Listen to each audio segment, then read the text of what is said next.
Cette vidéo vous est présentée par la boutique de Diceall.com, les prix les plus bas sur vos jeux de société favoris.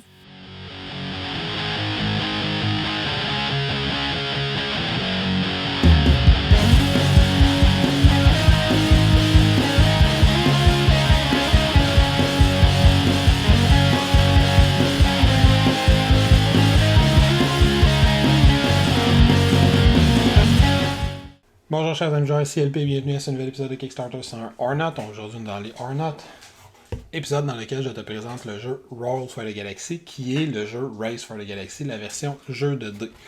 Je te laisse deviner c'est quoi le prochain jeu que je te présente la semaine prochaine. C'est donc un jeu qui va jouer de 2 à 5 joueurs, on parle d'environ 45 minutes, 1 heure pour jouer une partie. C'est un jeu où on va se bâtir un tableau de tuiles devant soi cette fois-ci, pas des cartes. Je vais quand même expliquer le jeu au complet, fait que t'es pas obligé d'avoir écouté la vidéo de Race for the Galaxy pour écouter celle-ci, je t'explique les règles au complet. Donc on essaie de se bâtir un empire galactique, on va lancer des dés derrière un petit paravent. Les dés qu'on va choisir, qu'on va placer, vont déterminer les actions, les phases qu'on va pouvoir faire pendant notre tour de jeu. Ensuite, on va tenter d'utiliser différentes ressources qu'on a pour construire des tuiles, qui sont soit des planètes, soit des développements.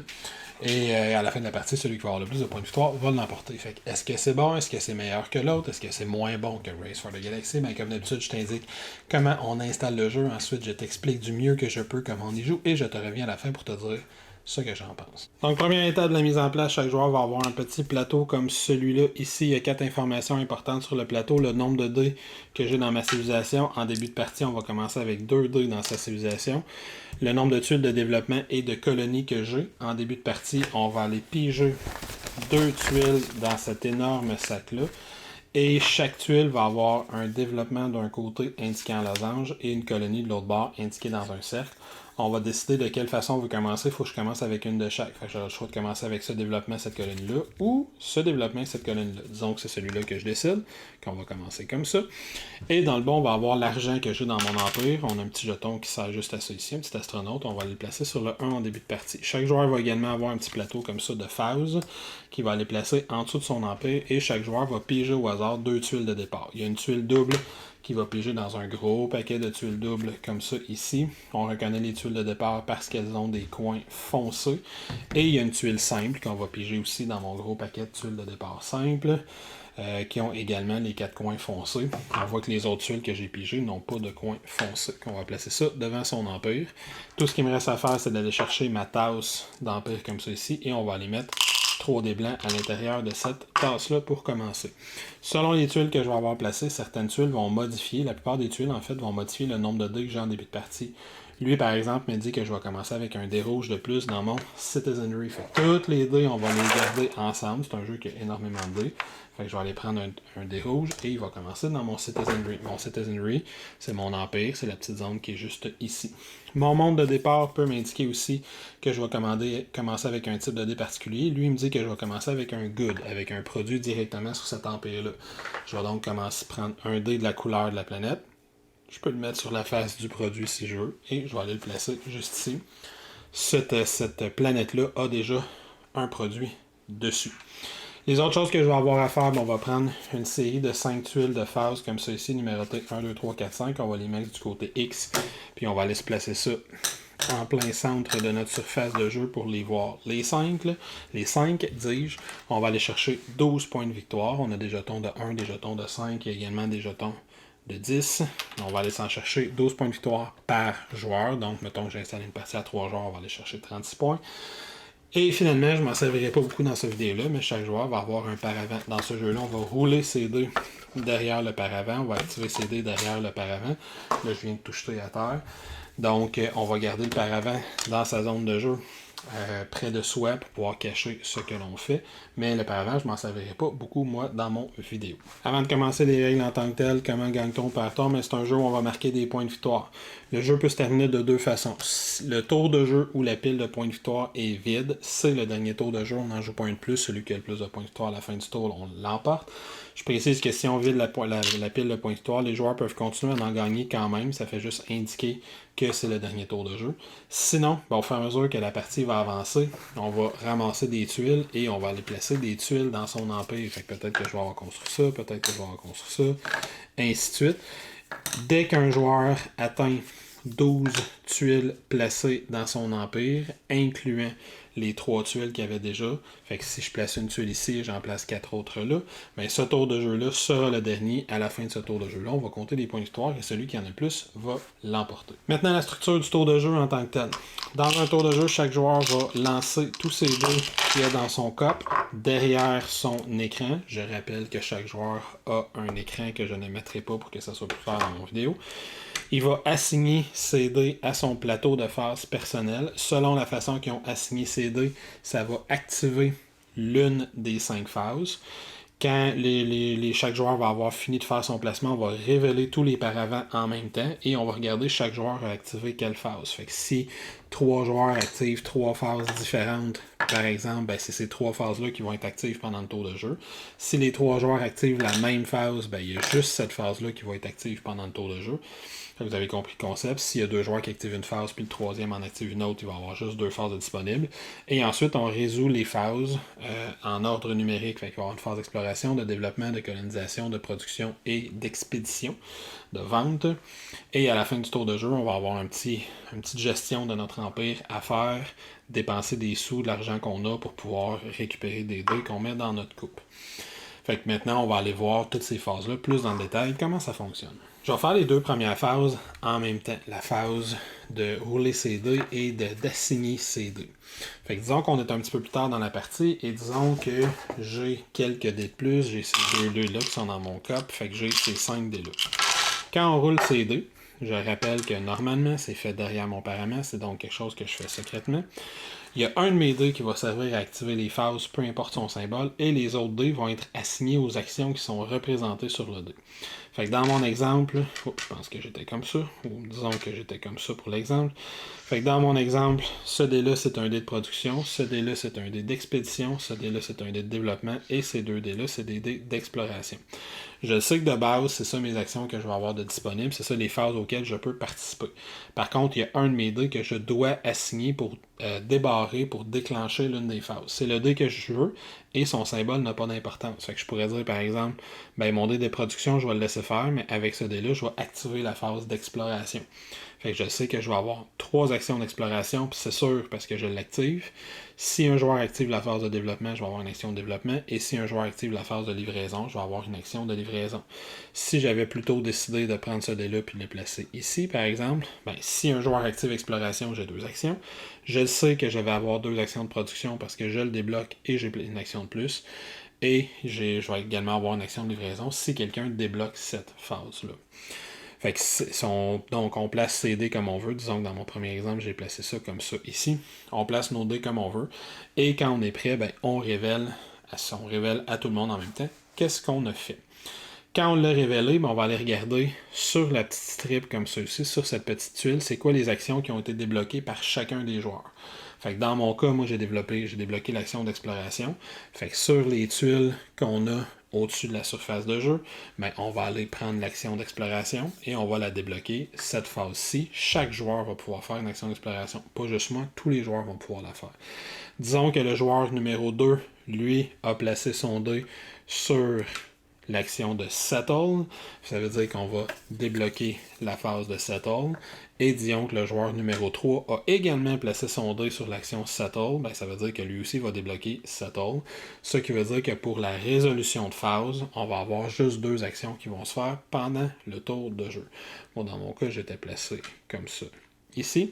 Fait que maintenant, allons voir les 5 phases en tant que telles, comment elles fonctionnent. Si l'action d'exploration a été débloquée, mais chaque joueur va pouvoir faire autant d'actions d'exploration qu'il a de dés vis-à-vis son action d'exploration. Dans mon cas, j'en ai 3. J'ai celui qui a déclenché l'action et j'ai 2 actions d'exploration de plus. Fait que chaque action d'exploration, soit dit en passant, ça va être rappelé dans sa petite phase ici. Fait qu'Explore, j'ai mes 2 actions. J'ai Scout ou j'ai Stock. Fait que chaque dé me donne 2 options. La première option, c'est de faire des sous. Fait que je peux tout simplement dépenser un dé. Quand je dépense un dé, je le ramène dans mon empire juste ici et je fais 2 sous comme ça ici. Puis je pourrais le faire 3 fois pour me rendre jusqu'à 7 sous si je le veux. 7 crédits. Ma deuxième option, c'est d'explorer l'univers. Quand j'explore l'univers, ben, je dépense un dé.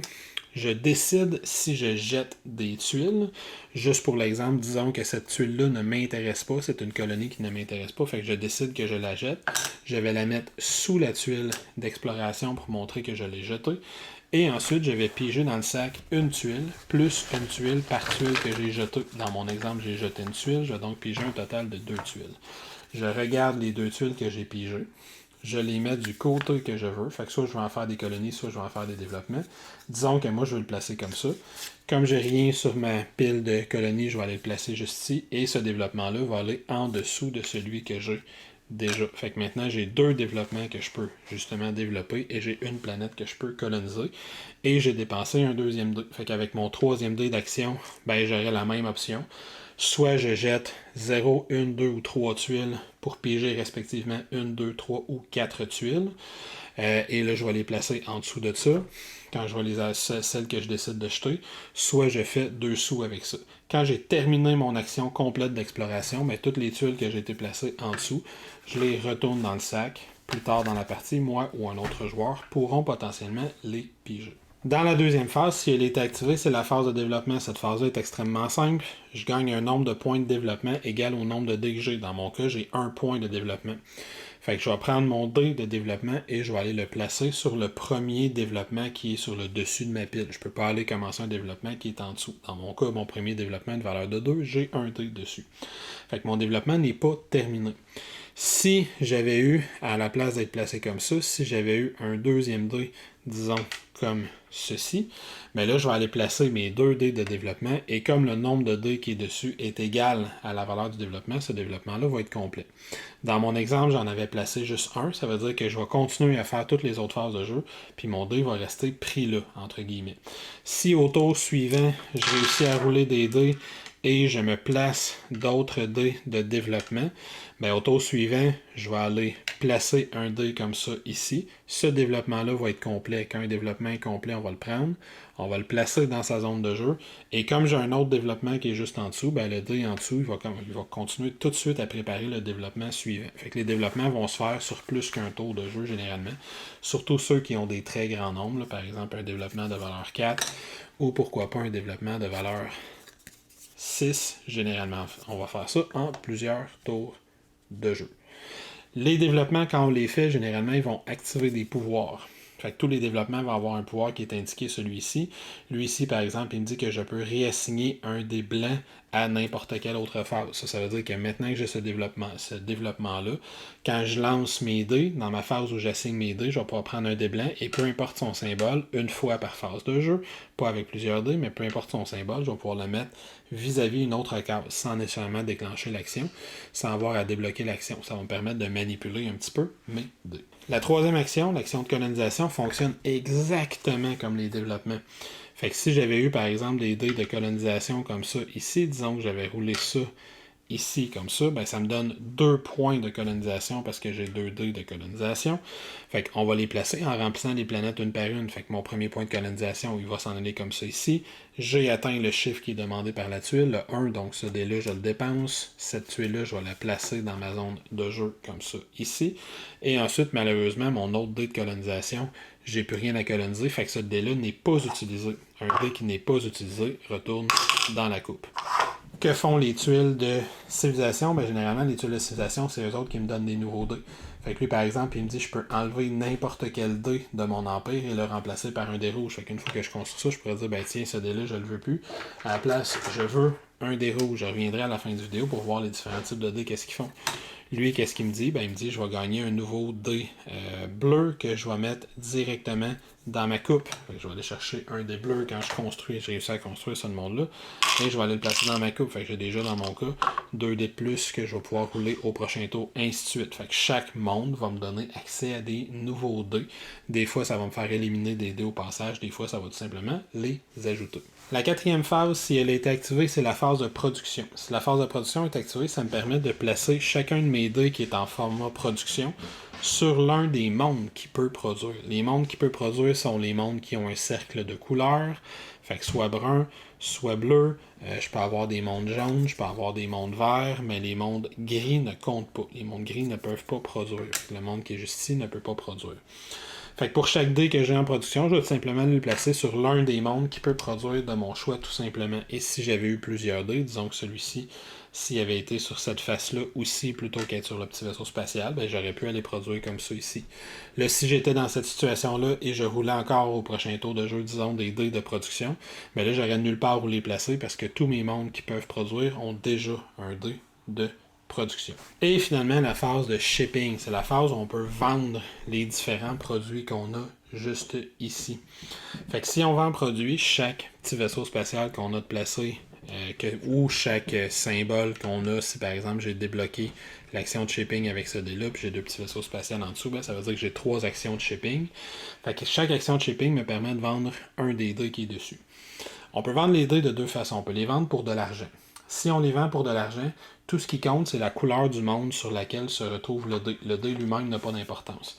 Et sur notre petit plateau personnel, on a la valeur en sous que chaque monde vaut. Fait que si par exemple je me sers du dé blanc, donc il retourne ici, pour vendre ce dé blanc-là ici, comme j'étais sur un monde bleu pâle, ça me fait 3 sous. Tout simplement.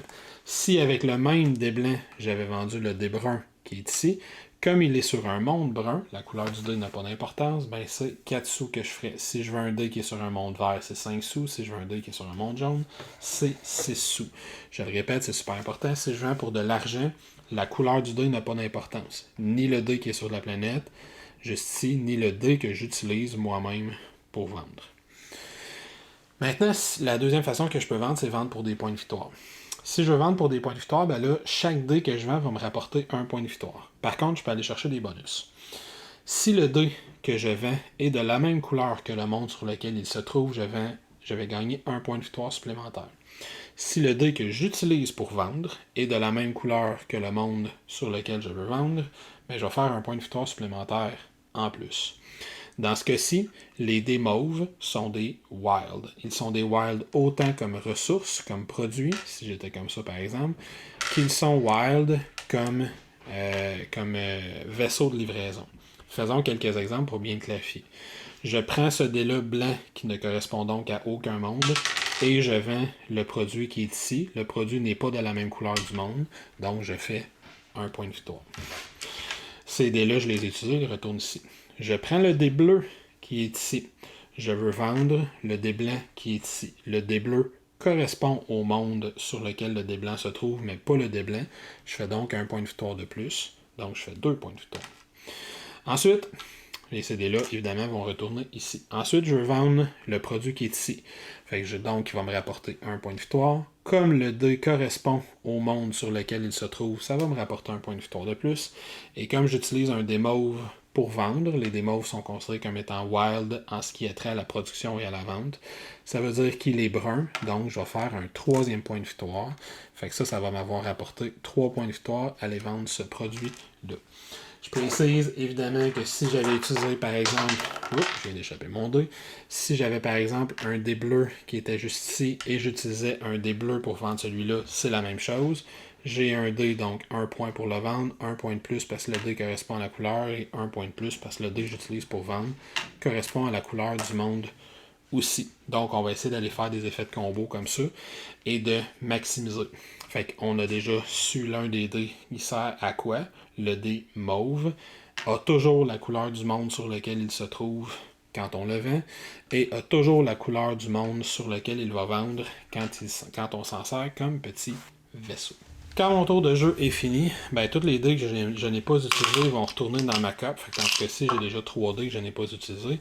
Et ensuite, on peut dépenser son argent.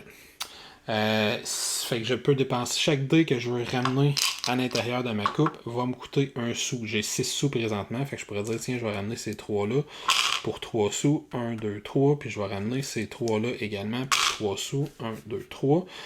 On voit ici qu'il y a une petite flèche, fait que si je termine mon tour de jeu à 0, je vais retourner automatiquement sur le 1$ pour le tour suivant, mais on voit que j'ai pas réussi à acheter tous mes dés pour le tour suivant. À la fin de mon tour, il me reste un dé qui est placé sur mon développement, je vais essayer de le construire au prochain tour. J'ai tous ces dés-là que je vais rouler pour déterminer les actions que je vais faire au prochain tour. On va remettre toutes les tuiles de phase de l'autre côté, toutes les phases se désactivent, et on va recommencer un deuxième tour de jeu. Il va me rester juste une ou deux petites choses à expliquer. L'une des choses que je vais expliquer, c'est l'action de Dictate. Fait que quand on roule ces dés, fait que là je recommence mon deuxième tour de jeu, je roule ça, et voici les dés que j'ai. Donc on va aller placer, j'ai 3 chips comme ça. De même ici, j'ai 2 produits comme ça ici que je peux faire. J'ai 2 actions d'exploration. J'ai une action de développement. Et j'ai mon wild que je peux faire qu'est-ce que je veux avec. Fait que disons que, tiens, avec mon wild, je vais vouloir débloquer l'action d'exploration comme ça ici. Ou pourquoi pas, moi, je vais débloquer l'action d'exploration comme ça ici. Ou même mon action d'exploration, tiens, ça, je vais le transformer en wild et je vais débloquer mon action d'exploration avec ce petit vaisseau-là. Fait que je sais, automatiquement, je fais 4 actions d'exploration. J'espère qu'un joueur va débloquer l'action de développement. Parce que si je réussis à placer ce dé-là sur ma tuile de développement qui est ici, elle va la construire, mais là, je ne suis pas garanti parce que moi, je ne le débloque pas. Je n'ai plus aucun produit à vendre, fait que j'ai vraiment pas besoin de livrer. Par contre, j'ai 2 produits que je pourrais potentiellement placer si un joueur me débloque l'action de production. Fait que ce que je vais faire, c'est que je vais utiliser Dictate. Je peux pas croire que j'ai roulé les dés et que ça tombe de même. Quand on utilise Dictate, c'est qu'il y a un de nos dés, peu importe lequel, qu'on va aller placer sur le côté de notre plateau de jeu ici. C'est d'ailleurs précisé juste au-dessus. Et ça va nous permettre de prendre un des autres dés, peu importe lequel, et d'aller le placer dans la colonne de notre choix. On peut faire Dictate une fois par tour. Fait que ce dé-là, je l'ai neutralisé, si on veut, pour me permettre de déplacer ce dé-là ici. Peut-être même que j'aurais voulu le faire avec un autre dé. Peut-être que ce dé-là, je l'aurais placé ici pour le réutiliser plus rapidement. Ou, en tout cas, il y a différentes stratégies qu'on peut utiliser, mais disons que j'ai fait ça comme ça. Fait que quand on va déclencher les phases, ben moi je sais que je déclenche la phase d'exploration, je fais 4 actions d'exploration, peut-être que je vais vouloir aller chercher un peu d'argent, sûrement que je vais vouloir aller me chercher des tuiles parce qu'il n'y a pas grand-chose. Fait que disons que j'ai dépensé ces 4 dés-là. J'ai pas été chanceux, il n'y a personne qui a déclenché la phase de développement, fait que mon dé il va retourner dans la coupe, comme ça ici, je m'en suis pas servi. J'ai été chanceux, il y a quelqu'un qui a débloqué la phase de production. Fait que mes 3D de production, je vais pouvoir aller les placer sur des planètes de mon choix. Fait que évidemment, je vais vouloir les placer le dé bleu sur une planète bleue. Le dé blanc, on s'en fout où il va. Puis le dé mauve, ben lui, je vais aller le placer sur une planète bleue aussi parce que j'ai quelques dés bleus. Je vais peut-être pouvoir scorer un triple quand je vais vouloir le vendre. À la fin de mon tour de jeu, le dé que j'ai utilisé en Dictate retourne dans ma coupe. Lui, ça ne me coûte pas d'argent. Le ramener. L'autre chose qu'il y a à dire, c'est pourquoi je veux des types de dés différents. Ben ici, ça, c'est un petit tableau qui vient de la dernière extension. Fait qu'il y a des types de dés qu'on n'a pas. On n'a pas le dé de Pioneer. On n'a pas le dé Entrepreneur, Leader dans la boîte de base, mais on a tous les autres. Et ça m'indique le type de face qu'il y a sur chaque dé. Fait qu'on doit voir, par exemple, que le dé militaire, il est vraiment bon pour faire de la conquête, pour aller... Il y a 2 faces sur 6 qui sont settle, puis il y a 2 faces sur 6 qui sont développement. Fait que le dé militaire est très pratique pour pouvoir développer rapidement ces différentes tuiles. Tandis que le dé de consommation, le dé mauve, ben lui, on voit qu'il est utile surtout pour livrer. Le dé de novelty, lui, peut être utilisé pour produire ou livrer. Le dé d'Alien Tech, lui, il y a beaucoup de wild, fait qu'il me permet de faire ce que je veux avec. Fait que c'est pour ça qu'on va vouloir aller chercher différentes couleurs, parce qu'ils vont nous donner accès à différents icônes ou à tout le moins à différentes proportions d'icônes. On voit que sur le dé blanc, il n'y en a pas de wild. Sur le dé jaune, c'est la moitié du dé qui est du wild, fait qu'il me donne beaucoup de latitude. Finalement, les tuiles en tant que telles, une fois qu'ils sont placés dans notre empire, vont nous donner accès à beaucoup de bonus. Par exemple, ici, j'ai les Space Docks. Fait qu'on voit que lui, si la phase 5 est activée, j'ai automatiquement un petit vaisseau blanc de plus qui peut être utilisé pour livrer différents produits. Si je prends ce développement-là, tous les développements qui sont 6 ou plus vont me donner une façon spécifique de scorer des points de victoire, de marquer des points de victoire ici, en plus de me donner un pouvoir spécial. Lui, par exemple, il me dit dans la phase d'exploration. Fait que si la phase 1 est déclenchée, je vais gagner 1$ pour chaque monde vert et chaque monde jaune que j'ai présentement dans ma zone de jeu. Si je prends ce monde-là juste ici, lui aussi se déclenche dans la phase d'exploration. Je peux réarranger mes tuiles, changer l'ordre dans mes tuiles de jeu, puis chaque développement, là, je ne les passerai pas tout un par un, mais ils ont tous différents effets. Lui, je gagne 2$ de plus si je livre un produit à partir d'une planète bleue. De l'autre côté, toutes les tuiles de colonie, ben, ça va me permettre d'aller chercher des nouveaux dés. Fait que lui, par exemple, il me permet de gagner un dé jaune directement sur le monde, et en plus, il me permet de gagner 2$. Lui, il va me permettre de gagner 1$ et un dé jaune sur ce monde-là. Lui, il va me permettre de gagner 2 des mauves, mais je pourrais jamais faire de la production sur ce monde-là. Fait que chaque monde va avoir, lui aussi, ses différents bonus qu'il donne. Fait qu'on va essayer de trouver, à force de jeter et de piger des tuiles, on va essayer de trouver un bon équilibre dans ce qu'on veut construire, ce qu'on est capable de construire, l'argent qu'on est capable de payer. Puis on va continuer comme ça jusqu'à temps qu'un joueur atteigne la fin de la partie. Fait que la partie, comme je l'ai déjà dit, elle va se terminer si un joueur place sa 12e tuile. Fait que là, dans ce cas-ci, ça indiquerait que c'est le dernier tour de jeu. On finit le tour de jeu, puis on compte les points. Ou si un joueur prend le dernier point de victoire dans la pile initiale de 36. Si c'est le cas, on finit le tour de jeu, puis on compte les points de victoire. Les points de victoire, il y a 3 sources de points de victoire. Il y a les points qu'on a ramassés pendant la partie. Chaque coup de tuile est également un nombre de points de victoire. Fait que cette tuile-là m'a coûté 2 à construire, mais vaut 2 points de victoire. Cette tuile-là m'a coûté 1 vaut 1. Cette tuile-là m'a coûté 4 vaut 4. Qu'on voit que cet empire-là, il n'est pas super cool parce qu'il vaut juste 3 points de victoire au total en début de game. Donc, on additionne ça ensemble. Et si on a des tuiles qui coûtaient 6, des tuiles de développement qui coûtaient 6, ils ont une règle spécifique. Par exemple, celle-ci me dit que je vais gagner 1 point de victoire de plus pour chaque dé rouge que je possède. Fait que ce joueur-là marquerait 2 points de plus. On est là-dedans? Non. Fait que ce joueur-là marquerait 2 points de plus à la fin de la partie. On fait le décompte tout simplement. Puis celui qui a le plus de points de victoire l'emporte. Donc voilà, c'était le jeu Roll for the Galaxy. J'espère que ce fut clair pour toi. Donc d'abord, la critique, première étape que je fais, c'est les composantes. C'est un jeu qui a des composantes pas stellaires, je dirais pas jusqu'à dire stellaires, mais qui a des bonnes composantes. Les verres sont cute. Là, chaque verre est à la couleur du joueur. Les paravents sont super. Ils sont très facilement identifiables à chaque joueur. Ils ont tous le même dessin, ou à peu près, là, des petites variantes dans le dessin arrière. L'iconographie n'est pas évidente à l'intérieur du paravent, mais on finit par s'y habituer, à tout le moins, je pense. Et la composante principale, les 2 composantes principales, c'est probablement les tuiles qui y a à l'intérieur du jeu, qui sont de très bonne qualité, très solides. Il y a le même, entre guillemets, problème d'iconographie. Il y a beaucoup de dés qui vont être des discounts. Par contre, sur les tuiles, il y a tout un petit texte en dessous de chacune des tuiles qui vient expliquer le pouvoir, qu'est-ce qu'il fait qui vient détailler. Donc, l'iconographie, rapidement, ce n'est plus un problème parce que c'est bien expliqué sur la tuile qu'est-ce qu'elle fait. Et il y a les dés du jeu qui sont probablement mes dés préféré, je pense, tout jeu confondu. Je pense que c'est les dés que j'aime le plus dans tous les jeux. Si tu es un amateur de jeux de dés, tu devrais normalement aimer ces dés-là. C'est vraiment des dés top-notch de super qualité. Au niveau du gameplay, comme la vidéo que j'ai faite la semaine passée, là, je n'irai pas dans la comparaison, mais il y a quand même un élément qui est au cœur du jeu, qui est une mécanique que j'aime beaucoup dans le jeu de société, qui est chaque joueur choisit l'une des actions qui va être disponible pendant le tour de jeu. Ensuite, tous les joueurs révèlent leurs informations personnelles et toutes les actions qui ont été débloquées, mais c'est juste ces actions-là qu'on fait, mais tous les joueurs peuvent les faire. Ça, j'adore ça comme mécanique de façon générale dans le jeu parce que, je vais répéter un petit peu ce que j'ai dit, mais parce que ça te force à être très attentif à ce que les autres font. Je vois qu'un joueur, il y a 4 ou 5 tuiles qui ont des biens de production dessus, il est prêt à vendre, c'est sûr qu'il va vouloir vendre. Fait que si moi je réussis à produire un petit peu ce taux-là, si j'ai quelques dés qui vont pouvoir vendre par la suite, c'est sûr que lui, il va la débloquer, l'action de vente, fait que je vais pouvoir la suivre. Fait que c'est très important de comprendre dans ce jeu-là que l'action que je la débloque pour tout le monde. Je la débloque pas pour moi. Je gagne pas de bonus particulier. Le seul bonus que je gagne quand je débloque une action, c'est que je suis sûr que cette action-là va se passer pendant ce tour de jeu-là. Ce qui n'est pas le cas si je laisse ça aux autres joueurs. Ça m'est arrivé souvent dans des parties de dire d'après moi, lui, il va falloir faire du développement, d'après moi, lui, il va falloir de la colonisation, puis finalement de me tromper, puis d'avoir placé plein de dés qui n'auront servi à rien.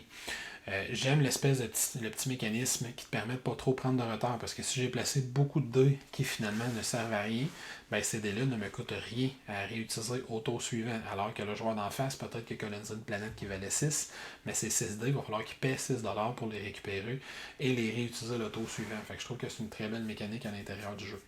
Fait que, il n'y a pas grand chose à dire d'autre sur ce jeu-là. Est-ce que ça t'intéresse, toi, un jeu où tu vas lancer des dés, puis tu vas essayer, au fur et à mesure que le jeu avance, de développer des moyens de manipuler ce que tu lances pour optimiser les actions que tu vas faire, débloquer quelle action que tu vas faire dans le tour de jeu, regarder ce que les autres font et tenter de bien lire leur jeu pour optimiser les dés que toi tu places. Est-ce que c'est quelque chose qui te parle? C'est d'après moi un jeu que tu devrais grandement aimer, selon moi. C'est sûr que c'est un jeu qu'il y a beaucoup de hasard dedans. Tu lances des dés, puis c'est ça qui détermine les actions que tu vas faire. Il y a énormément de façons de le mitiger. Juste l'action dictate de base que tout le monde a permet de manipuler un petit peu tes dés, surtout en début de partie. Fait qu'il y a énormément de façons de le mitiger, mais tu es quand même dépendant de la chance que tu as. Des fois, tu vas rouler des dés, puis ça tombe exactement comme dans un exemple qui est dans le 2, exactement sur ce que tu aurais besoin pour un tour de jeu. Tu es content, tu es heureux, tu souris, tu fais des points. Puis il y a d'autres fois que tu vas lancer les dés, puis qu'il n'y a rien qui roule pour toi. Et donc, en conclusion, c'est un jeu qui a une belle profondeur dans un système de règles qui est simple. Moi, c'est un de mes jeux préférés of all time. C'est un jeu que j'adore profondément. Et en plus, c'est un jeu qui a des extensions qui sont intéressantes. Il y a une extension qui va t'amener des objectifs. Il y a une extension qui va t'amener des dés qui ont 2 utilisations. Fait que je l'assigne à la première des 2 utilisations. Par exemple, c'est un dé qui fait de l'exploration et de la colonisation. Fait que je l'assigne à exploration, mais si ça ne s'est pas déclenché, il se téléporte tout seul vers la colonisation, c'est intéressant. Et il y a une autre extension qui amène des dés de type Dice Forge, où chaque joueur va avoir un énorme dé qu'on va pouvoir modifier au fur et à mesure que la partie va avancer, puis qu'on va enlever des faces de ce dé-là, puis on va pouvoir les remplacer par d'autres faces. Puis là, il y a des dizaines et des dizaines de faces. Ça a été vraiment son exploration pour le prochain jeu qui s'appelle, je pense, Dice Realms, que là, c'est juste ça le jeu, fait qu'il y a un énorme Dice Forge. Donc, il y a cette extension-là aussi qui est très intéressante. C'est des extensions qui sont dispendieuses, mais qui sont, selon moi, très intéressantes. Je les possède les deux et je les regrette pas du tout. Fait que c'est un de mes jeux préférés of all time. J'espère que ça sera la même chose pour toi, mais pas nécessairement. Faut que tu aimes les jeux de dés, faut que tu sois prêt à vivre avec une part de hasard. Sur ce, moi, je vais te souhaiter une excellente fin de journée. J'espère que ça t'a permis de te faire une idée sur ce qu'était Roll for the Galaxy. Avant de te souhaiter une bonne fin de journée, je vais t'inviter à venir t'abonner sur notre chaîne YouTube, venir nous voir sur Facebook, Twitter, Instagram, et pourquoi pas venir nous supporter sur Patreon pour que l'on puisse continuer à te fournir du matériel que l'on espère être d'excellente qualité. Dis sur ce, ciao, à la prochaine, fais attention à toi dans tes voyages galactiques.